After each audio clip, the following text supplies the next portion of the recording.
Gloire au Seigneur. Amen. Exode chapitre 5, du 1er au 2e verset. Et puis nous lirons Psaume 81, le verset 11.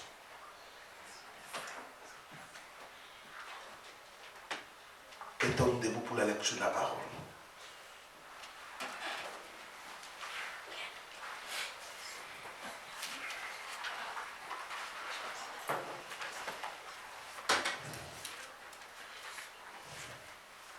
Exode chapitre 5, du 1er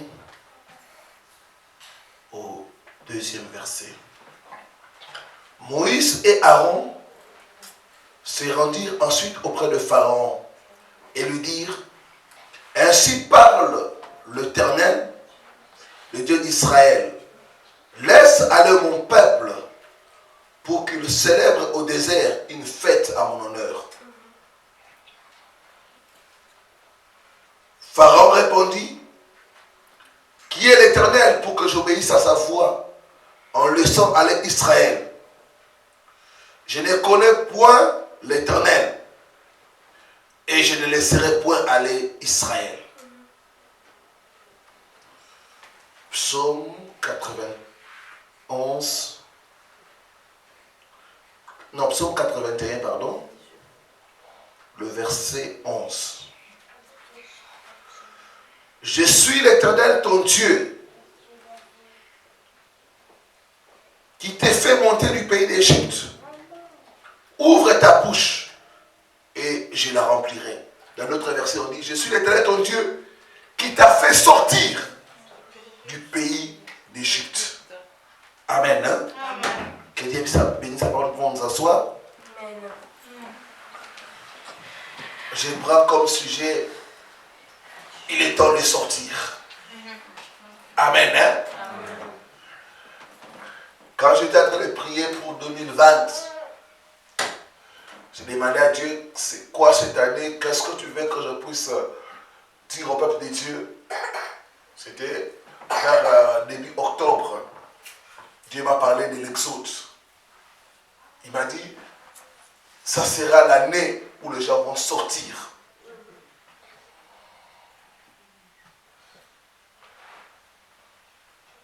L'Exode veut dire la sortie.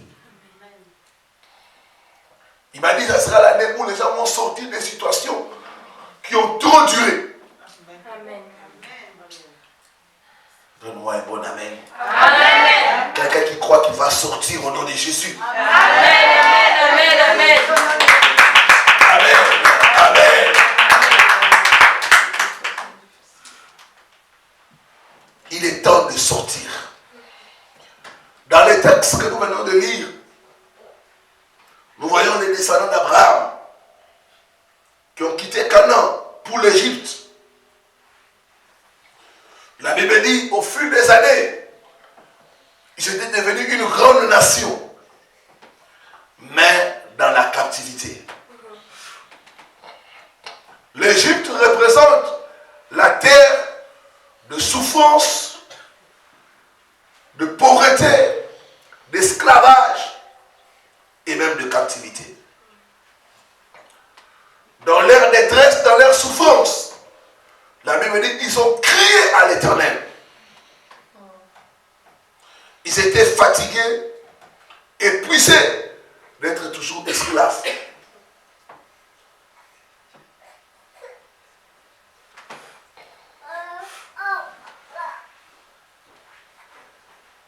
En Égypte, il y avait un homme qui faisait souffrir les enfants d'Israël.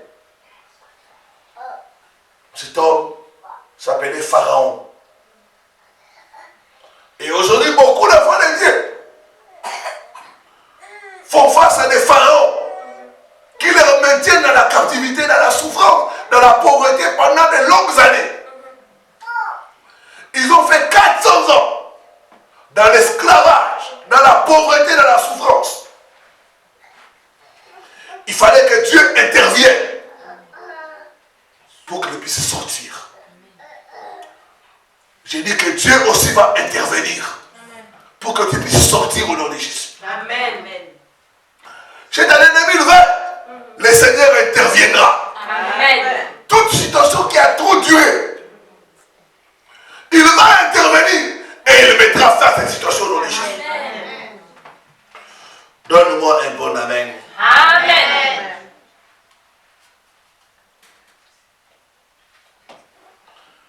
Malgré que Dieu a dit qu'il devait sortir, Pharaon a résisté.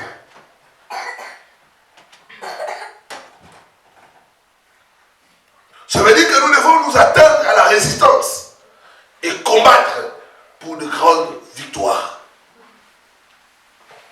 L'esprit de Pharaon avait maintenu les enfants d'Israël pendant longtemps dans la captivité. J'ai pris ce soir que tout Pharaon qui t'a fait souffrir pendant des années, qu'il puisse tomber au nom de Jésus. Amen. Je dis qu'il puisse tomber au nom de Jésus. Amen. Ce Pharaon tombera au nom de Jésus. Amen.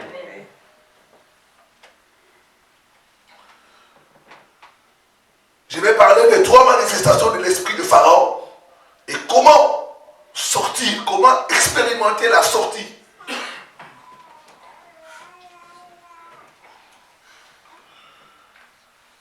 Première chose que nous remarquons avec l'esprit de Pharaon, c'est dans Exode 6, verset 8. Je lis ce qui suit au nom du Seigneur Jésus. Amen.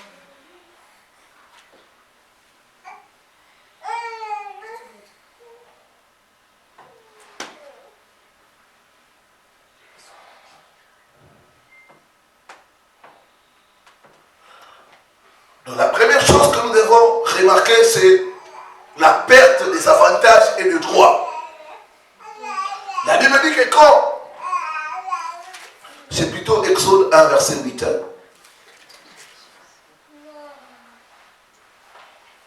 il s'éleva sur l'Égypte un nouveau roi qui n'avait point connu Joseph. Il dit à son peuple, voici, les enfants d'Israël forment un peuple plus nombreux et plus puissant que nous. Allons, montrons-nous habiles à son égard et empêchons qu'il s'accroisse et que si survient une guerre, il se joigne à nos ennemis pour nous combattre et sortir du pays. Et l'on établit sur lui des chefs de corvée afin de l'accabler des travaux pénibles. La perte des avantages et le droit. La Bible dit que quand Joseph est mort, il y a eu un autre pharaon. Ce pharaon a confisqué la liberté des enfants d'Israël. Ce pharaon a confisqué les richesses. Il a confisqué tous les avantages qu'ils avaient. Et les enfants d'Israël ont commencé à souffrir. Ce nouveau pharaon a confisqué les revenus. Il y a beaucoup de gens, vous êtes là. Il y a comme un esprit qui a confisqué vos droits. Ça fait 10 ans, vous cherchez les papiers, ça ne vient pas. Parce qu'il y a un esprit dans le monde spirituel qui a confisqué cela. J'ai partagé avec une femme qui m'a dit, pasteur, depuis que je suis dans ces pays, c'est plus de 10 ans, mais je n'ai jamais travaillé. Il dit, pasteur, c'est plus, je n'ai jamais travaillé. Donc il y a un pharaon qui a confisqué ses droits. Peut-être que vous êtes là. Il y a comme un pharaon qui a confisqué vos avantages, qui a confisqué ce que vous avez droit. Mais ce soir, au nom de Jésus-Christ, il va lâcher. Je dis qu'il va lâcher au nom de Jésus. Je dis qu'il va lâcher au nom de Jésus. Amen.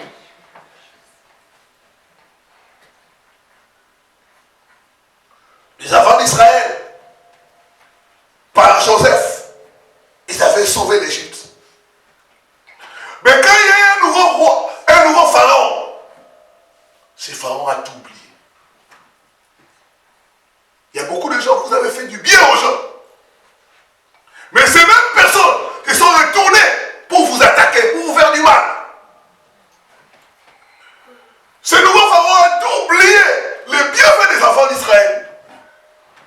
Et il a commencé à les faire souffrir.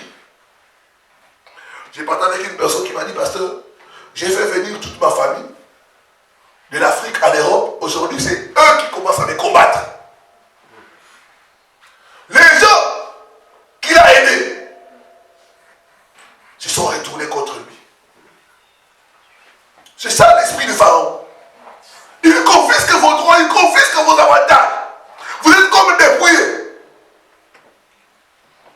On te rend le mal à la place du bien que tu as fait. Je dis que ce pharaon va tomber au nom de Jésus. Amen. Ce pharaon va tomber au nom de Jésus. Amen. Deuxième manifestation de l'esprit de pharaon, la Bible dit, cet esprit de pharaon a établi des chefs de corvée pour faire travailler les enfants d'Israël. Au verset 11, on dit, les enfants d'Israël travaillèrent dur et ils construisent pour les Égyptiens des temples, des monuments. Ils ont travaillé dur pour les autres, mais pas pour eux. Donc, quand l'esprit de Pharaon est en train d'agir, ça fera ce que la personne puisse faire un travail dur, mais sans profit, sans récompense. Ils ont travaillé jour et nuit sans repos, mais après pour rien. Pendant 400 ans, leur salaire, leur rémunération était détenue par les Égyptiens. Ils ont travaillé dur, sans récompense, sans merci. Et ils travaillaient. Ce sont les autres qui jouissaient du fruit de leur travail. Ils ont bâti, pas pour eux, mais pour Pharaon. Il y a beaucoup de gens, vous travaillez, mais c'est les autres qui jouissent de votre travail. Sachez qu'il y a un esprit de Pharaon qui vous contrôle. Il y a d'autres personnes. Tu es comme un escalier d'avion. Les gens utilisent votre dur la mer pour monter. Mais toi, tu restes là toujours au même endroit. Je dis que ce pharaon-là va tomber au nom de Jésus.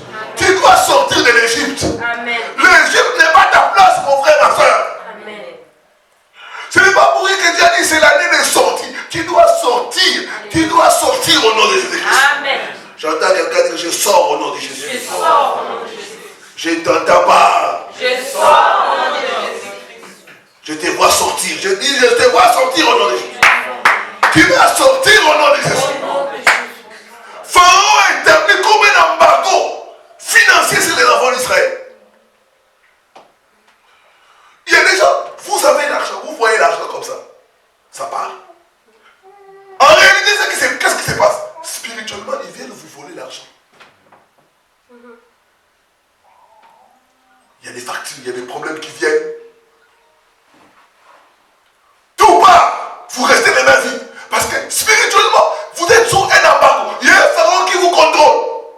Vous ne devez rien avoir. J'ai partagé avec un couple, on dit, pasteur, nous travaillons dur. L'homme a dit, pasteur, nous travaillons comme des fous. Mais on n'a rien. Pas d'épargne, rien. Ça, c'est l'esprit du pharaon. La personne se retrouve toujours les mains vides, toujours endettée. Je dis que ce pharaon va tomber au nom de Jésus. Amen. Tu dois sortir au nom de Jésus. Amen. Tu dois sortir au nom de Jésus. Amen.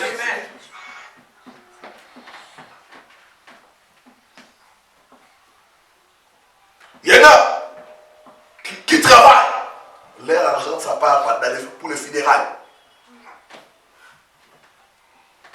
Quand on partage avec une fois, il me dit, parce que dès que j'ai réuni une certaine somme, on m'appelle, c'est ton cousin là, il est gravement à l'hôpital. Il va mourir. Tu sais, en Afrique, les funérailles coûtent cher. Pour éviter les funérailles, si tu peux envoyer tout ce que tu as là. Il dit, parce qu'on commence à soigner. Dès que tout ce que j'ai se termine, la personne est rétablie.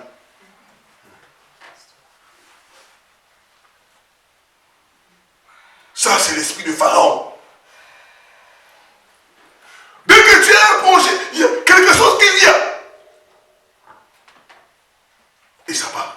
C'est l'esprit de Pharaon. Mais je dis que tu vas sortir au nom de Jésus. Amen. Tu vas sortir au nom de Jésus.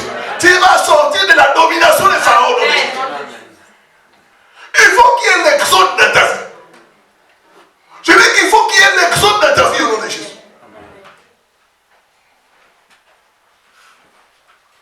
C'est pourquoi vous verrez les personnes faire 20 ans, 30 ans, il est toujours en train de tourner en rond. Il n'a rien réalisé. Je dis que Pharaon sera détruit au nom de Jésus. Amen. Il sera détruit au nom de Jésus. Amen. Donne-moi un bon amen. Amen. Un amen de quelqu'un qui croit. Amen. Troisième manifestation de l'esprit de Pharaon, c'est la mort de la percée à l'état primaire. Exode 1, verset 15 à 16. Bien aimé, c'est l'esprit de Pharaon qui a mis en place cette stratégie en disant, si nous les laissons comme ça, ils vont devenir nombreux et puissants. On va mettre la stratégie de tuer tout enfant mâle qui naît. Parce qu'il sait que les mâles, ce sont les guerriers. Les mâles sont les porteurs des semences. Il dit, nous allons détruire tout mâle. Dès qu'il est déjà bébé là, il faut l'éliminer. Donc on élimine quelque chose avant que cette chose-là commence à produire. Avant que cette chose-là devienne utile. C'est ce que j'appelle les avortements spirituels.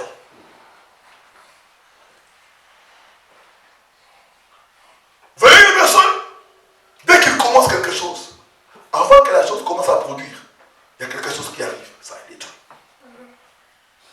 Il commence un business. Avant que la personne puisse récolter les premiers fruits, il y a quelque chose qui arrive. Pas. J'ai parlé avec une femme, ils sont en Suisse. L'homme et la femme, ils ont ouvert ce qu'on appelle des bistrots, je ne sais pas ici. Voilà. Quelque chose là pour vendre des choses et avoir un petit rien. Ils ont investi. Puis les 4 000 francs suisses, ils ont aménagé l'endroit, ils ont eu toutes les autorisations. Le jour de l'ouverture, les gens viennent, c'est l'ouverture, ils ont donné des invitations. Et puis il y a une personne il y a un groupe de gens qui étaient venus là, ils ont pris l'alcool, ils sont devenus ivres, ils ont commencé à se bagarrer, à faire des pagailles, à mettre les désordres. La police est venue. On a fermé l'établissement. Tout l'investissement bloqué. Ils ont investi. L'esprit de Pharaon leur a interdit de récolter. Donc on détruit quelque chose au début, à l'état primaire. C'est pourquoi certains disent, vous êtes là, dès qu'une personne s'approche de vous, dès qu'il dit seulement, je vous aime, une semaine après, la personne disparaît. Donc, on tue la relation à l'état primaire. Vous pouvez être bien avec une personne, je vous aime ma soeur. Pas la personne disparaît. Ce Pharaon sera arrêté au nom de Jésus. Amen. Je dis que ce Pharaon sera arrêté au nom de Jésus. Amen.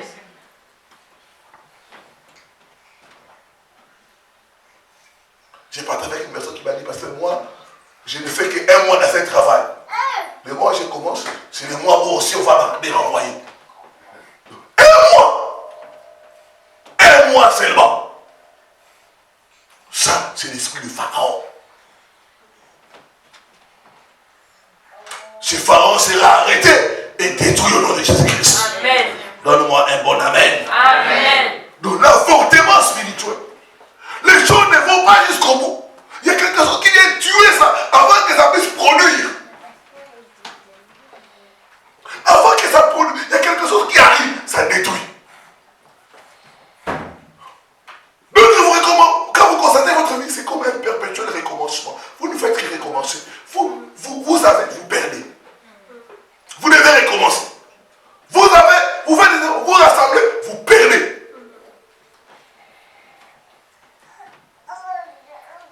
J'ai partagé avec un ancien collègue là, on avait travaillé quelque part là, qui est venu me voir et m'a dit, pasteur, j'ai toujours eu des choses difficilement. Mais en entendre tes prédications, j'ai un problème de conservation. Je perds facilement. Je peux avoir un travail, j'ai ça difficilement. Mais je perds ça facilement.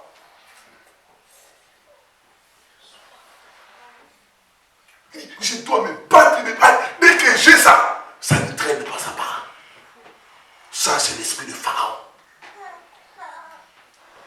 Ce soir, ce Pharaon sera arrêté et détruit par le feu au nom de Jésus. Amen. Je dis que tu sortiras. Tu sortiras. Amen. Donne-moi un bon amen. Amen. J'entends quelqu'un dire gloire au Seigneur. Gloire au Seigneur. J'entends quelqu'un dire gloire au Seigneur. Gloire au Seigneur. Comment vivre l'exode? Première chose, nous remarquons, ils ont crié à Dieu. Exode 2, versets 24 à 25. La Bible dit, ils criaient, ils poussèrent des gémissements. Longtemps après, le roi d'Égypte mourut. Les enfants d'Israël gémissaient encore sous la servitude et poussaient des cris. Ces cris qui leur arrachaient la servitude montèrent jusqu'à Dieu. Dieu entendit leur gémissement et se souvint de son alliance avec Abraham, Isaac et Jacob. Ils ont crié à Dieu. Il y a une force dans la prière, frères et sœurs. Ils ont dit que trop, c'est trop. Nous allons recourir à Dieu. Nous allons crier à Dieu. La Bible dit, ils crièrent à Dieu. Et Dieu s'est souvenu d'eux. Cette année 2020, Dieu se souviendra de tes prières au nom de Jésus. Amen. Je dis que Dieu se souviendra de tes prières. Amen. Mon frère, ma soeur, tu dois être un homme, une femme de prière. Amen. Tu dois chercher Dieu. La Bible dit quand le juste crie, l'Éternel l'entend et le délivre de toutes ses détresses. Tu as assez pleuré chez les gens. Maintenant, c'est le temps de pleurer devant Dieu. C'est le temps de répondre ton amertume devant Dieu. Bartimée, quand il a entendu que je suis passé, il ne s'est pas tué, il ne s'est pas retenu. La Bible dit, il a commencé à crier. Il criait très fort. J'aimerais te dire que tu puisses crier cette année très fort, jusqu'à arrêter Dieu.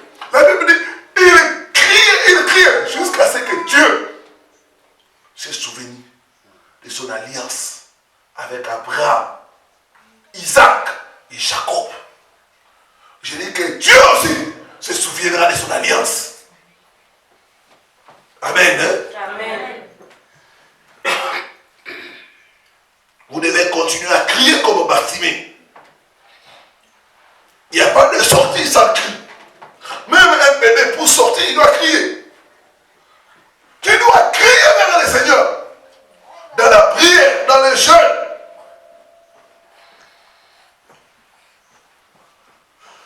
Deuxième chose, tu dois affronter ton Pharaon.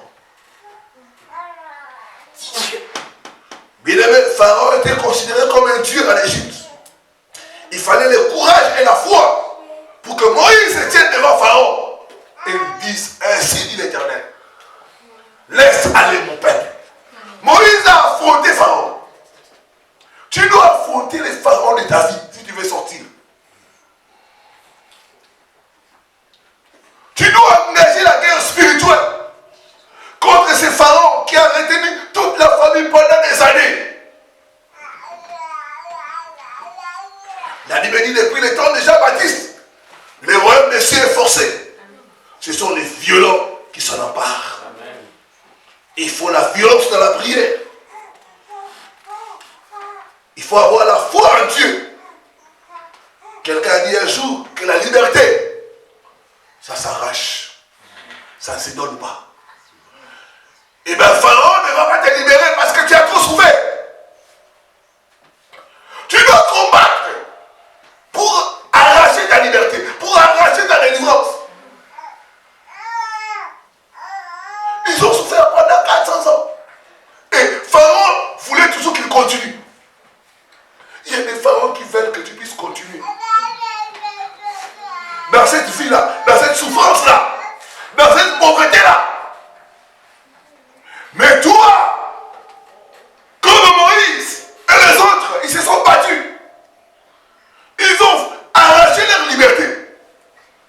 Cette année, je déclare, je prophétise que tu arracheras ta liberté au nom de Jésus. Amen. Tu sortiras, tu sortiras, tu sortiras au nom de Jésus. Amen. Tu dois affronter ces pharaons-là qui a juré que rien de bon n'arrivera dans ta vie.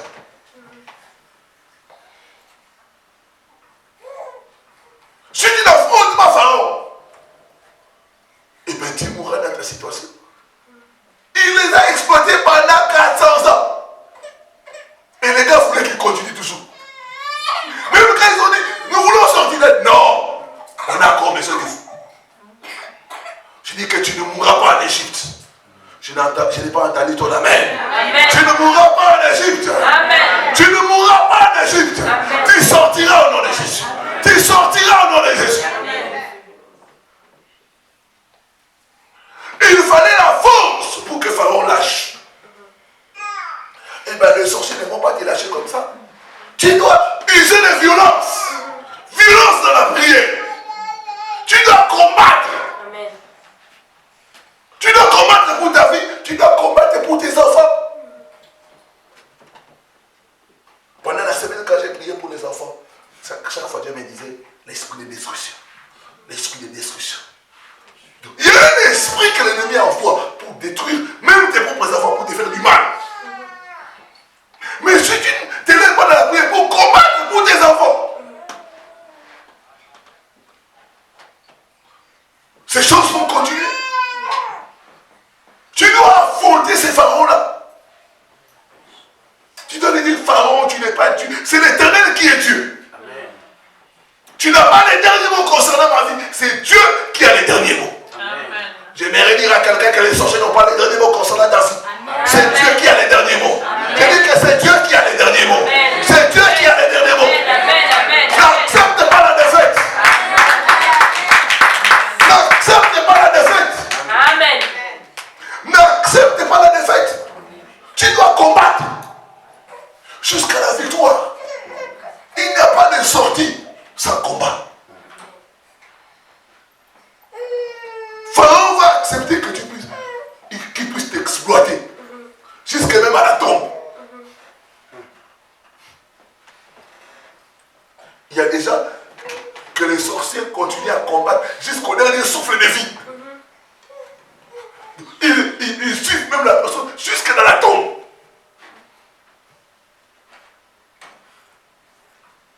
Ça ne sera pas ton cas au nom de Jésus. Amen. Il dit que ça ne sera pas ton cas au nom de Jésus. Amen. Ça ne sera pas ton cas au nom de Jésus. Amen.